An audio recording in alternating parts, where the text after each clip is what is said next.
दोस्तों नमस्कार। गीता के सभी चैनल वालों को प्यार भरा नमस्कार। तो गीता जी एक बहुत पुरानी सी चुटकुला गीत सुनाने जा रही हैं जो हमारी दादी वादी गाती थी। उन्हीं को गीत मुझे बचपना की गीत को याद आ गई थी, तो हमने कहा हम भी सुनाएं। तो आप लोग सुनिए। सड़की कलकत्ते गई बाबूजी, सड़की कलकत्ते गई बाबूजी।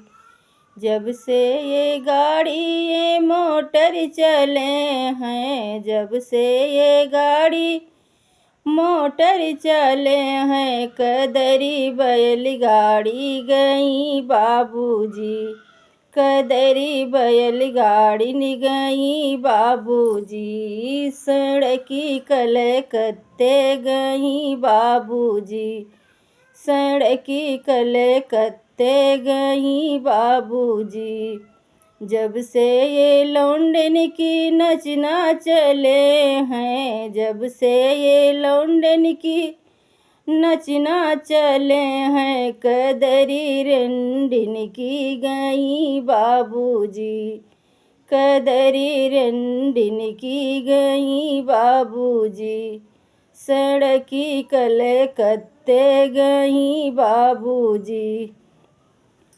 जब से ये पीतल की गहना चले हैं, जब से ये पीतल की गहना चले हैं, कदरी सोनन की गई बाबूजी, कदरी सोनन की गई बाबूजी। सड़की कलकत्ते गई बाबूजी, सड़की कलकत्ते गई बाबूजी।